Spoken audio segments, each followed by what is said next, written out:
Hello once again everyone, and welcome back to Moveset Breakdown. Sorry about the delay.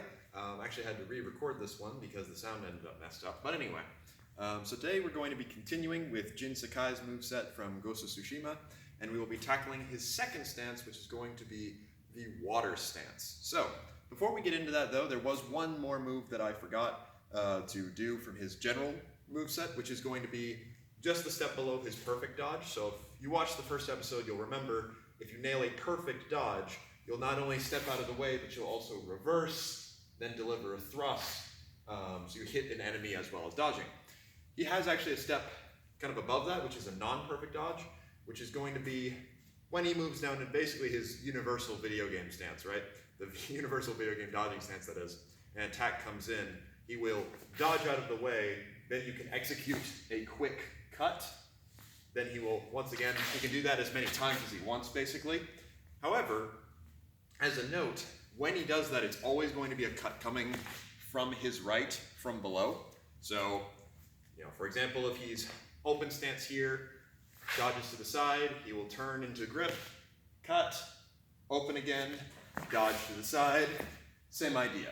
And usually he'll be doing that around a central target. So if you're doing early gameplay, usually the bigger guys where you'll use that on the ones with the maces.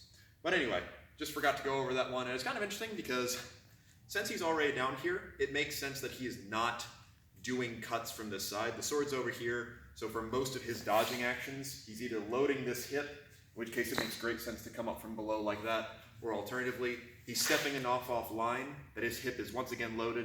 If he came from this side, he'd be in front of the opponent again, so for him to come up through on that side makes a little more sense. But anyway, so now, on to the actual meat of today, which is going to be the water stance. Now this is the second stance you unlock, and also kind of the first non-Tsushima one. If you watched the first part, which you should, I talked about how most of the Tsushima islanders seem to use some form of the stone stance and or stone stance style techniques. That's a bit of a tongue twister. But this one, on the other hand, is learned by Jin by watching Mongol captains and fighting Mongol captains. And it seems to be a mix of some of the tricks he already knows combined with what can be assumed to be continental Dao use, or saber use. Dao, I think, would be the more appropriate term. But anyway, so in this case, this stance is meant to beat guys with shields. I'm not entirely sure how it's meant to beat guys with shields, as it seems to mostly just be attack faster and it staggers them. Gameplay choices. We're not talking about design, we're talking about moveset, right? Now, our basic stance is going to be relatively similar to our stone stance, except we're going to take one hand off, lower it, then we're going to raise our other hand above our head. So now we're in this kind of very open stance with the sword held high. Now, from here, he will still do all his standard movements, he'll still move down here when he dodges, etc. Nothing really changes there. But his attacks are what's more interesting. Now we're going to start seeing a lot more one-handed attacks, and we're also going to see a breaking of rhythm. So,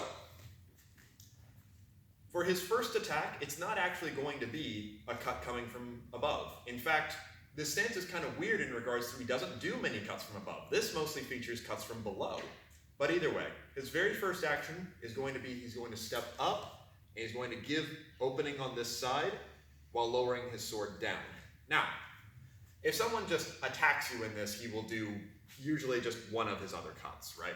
But if you get the chance to set it up, you'll open by bringing your foot up with a passing step, and then depending upon how long you wait, he will either turn the sword over or he won't. So what that would look like from the side is if I get attacked right now, he'll just go from here for his next cut, but if you get that moment, he'll slightly turn it over, then launch into his cut.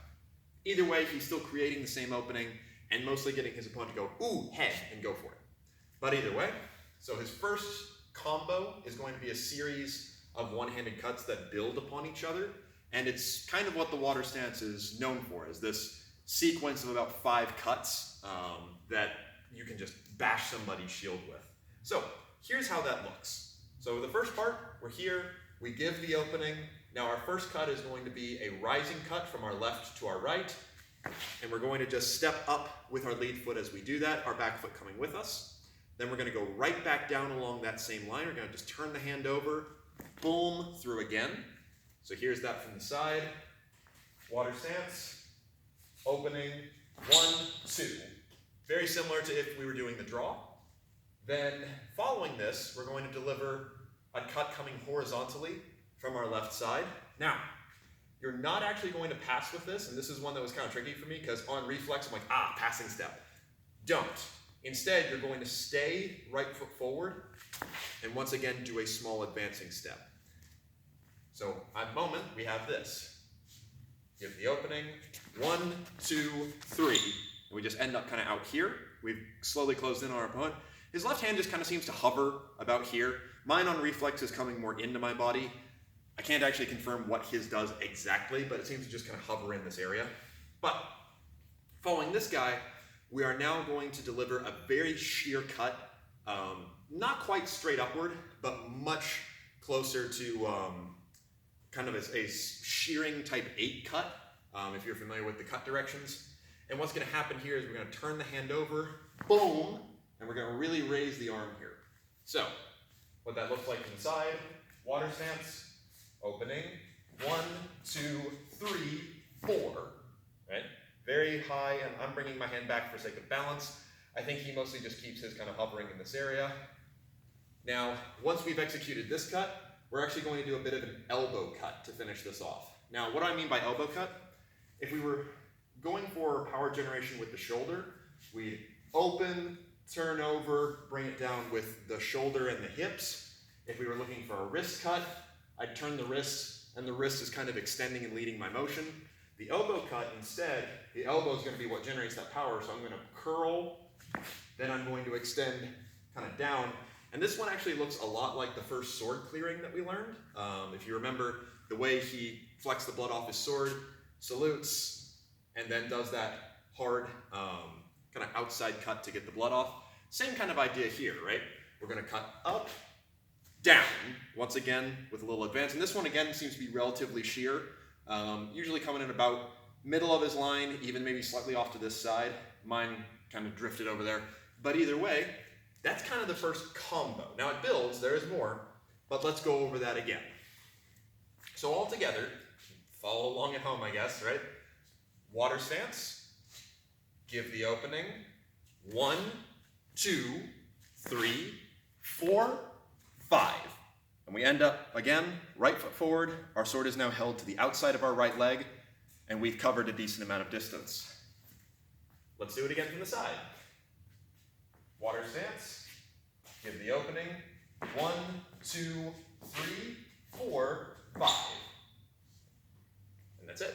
Now his footwork, like I said, is just basically he's doing little advances. It is important to note he's not doing them in the style that I would do them, where he's not picking up, pushing, putting down. He is more of sliding his feet forward, which is typical in most styles of Japanese martial art, because to keep that groundedness and things along those lines. So really, if you're familiar with more like judo type footwork or kendo, this is the kind of movement he's doing. My habit may occasionally break, so bear that in mind. But the footwork in general is just going to be you're pushing forward during each cut.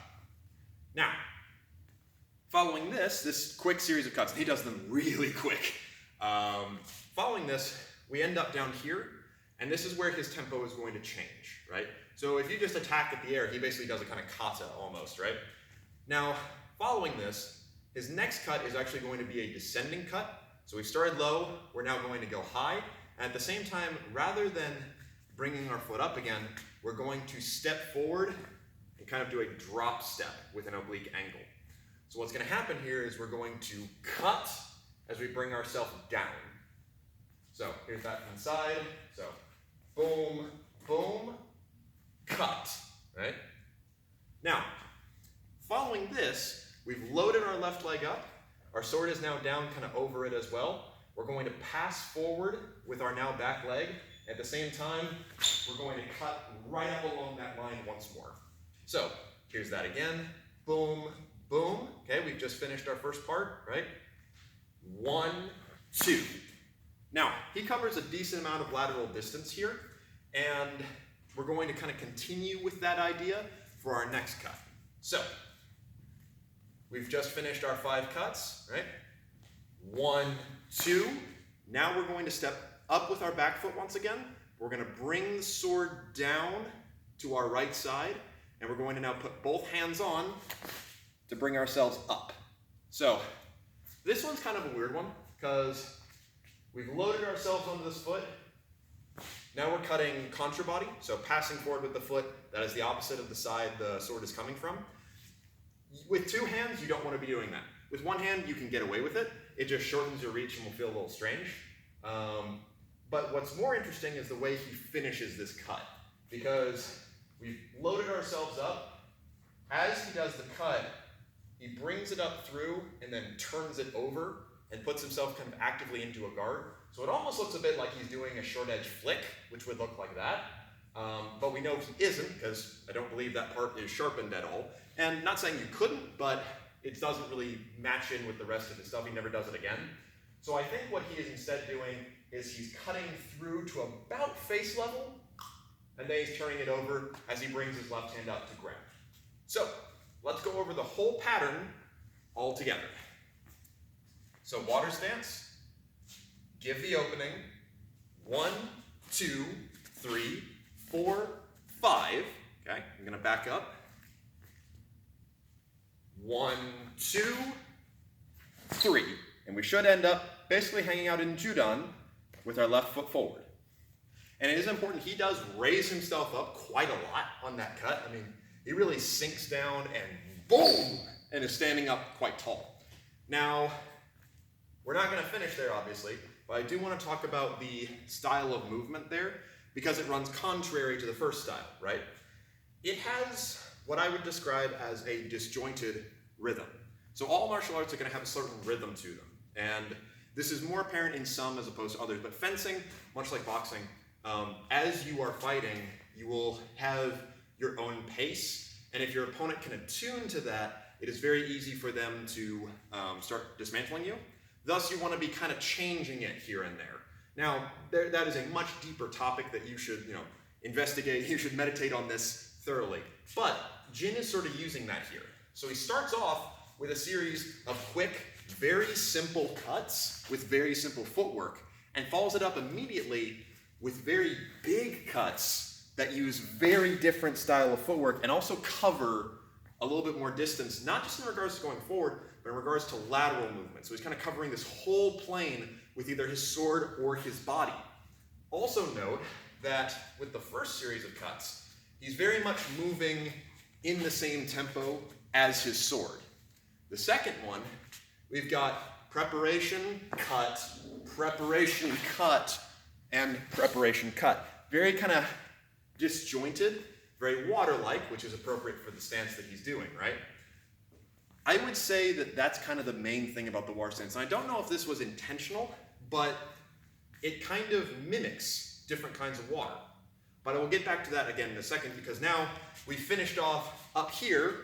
What are we going to do from here? Now from this point, what Jin is going to do is we're going to have two hard descending cuts just straight from Judan. So we're going to just step forward, boom, then we're going to raise back up, boom.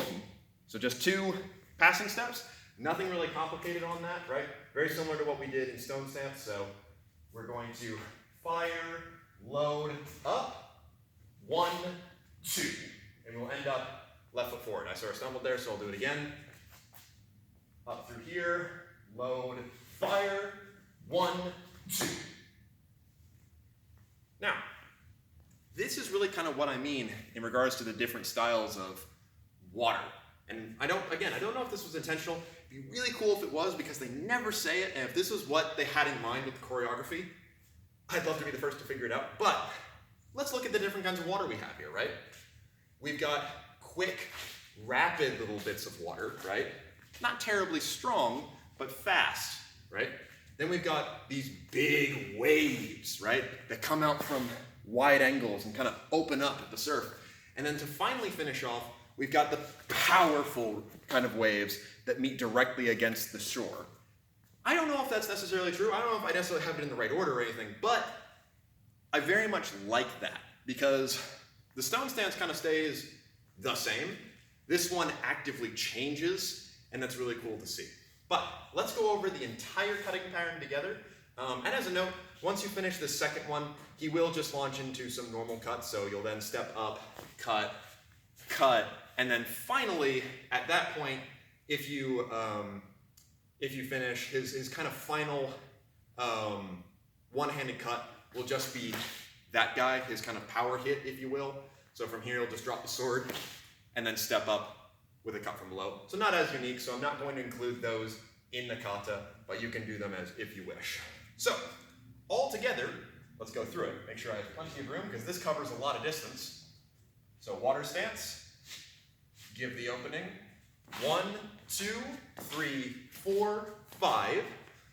1, 2, 3, 4, 5. And then we're done. Now I'll do it from the side. Again, like I said, this covers a lot of distance, so apologies for sake of framing. Water stance, give the opening. 1, 2, 3, 4, 5. 1, 2, 3, 4, 5. Very strong, very solid, and it's a really cool pattern because it also changes things quite a bit. And my cuts, especially these ones, are not as crisp as he is doing them, but it is just solid in his landing. But either way, that's pretty much his water stance, right? Those are his main movements he'll do.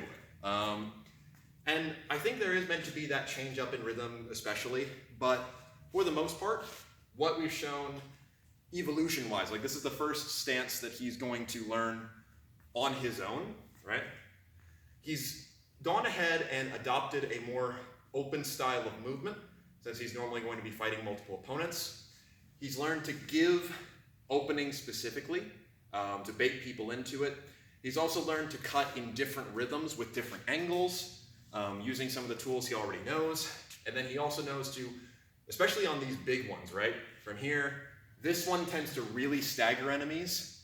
This one tends to give him a good smack, and then he finishes it off with the most powerful cut he can do very solidly without, doing any of the special techniques.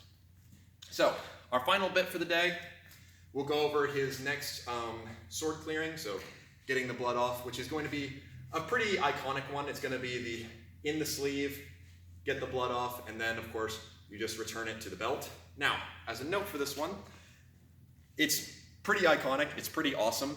It's perfectly fine to do with a weapon that has a spine that goes all the way to the tip. I see Messer fighters sometimes do this one jokingly. Sometimes the short edge extends a lot farther than you think, and just because the whole short edge might not be as sharp as the tip, still a big risk, and that's where most of the blood is going to be. So, this is usually suited to the weapon it originated with. And I don't necessarily know where this one comes from. I mean, I do. It comes from the various films of Akira Kurosawa, but I don't know whether or not it had a previous place before that. His first clearing looks very similar to a salute, where you salute heaven, then head, then the ground. All pretty straightforward. This one, on the other hand, seems to be more just like cool guy factor and all that great stuff. But once again, I believe Jin closes into a fist, but you can also leave your hand open. You just place the spine into the crooks of your arm, pull it clear, then you're done. So, otherwise though, that's going to be our second part for Ghost of Tsushima's moveset breakdown. Sorry it took so long, but hopefully you guys enjoyed. And next week we will tackle the next stance. And no more special moves, so we can just dive right into it. But thank you very much for watching, and we will go over some other movesets another time.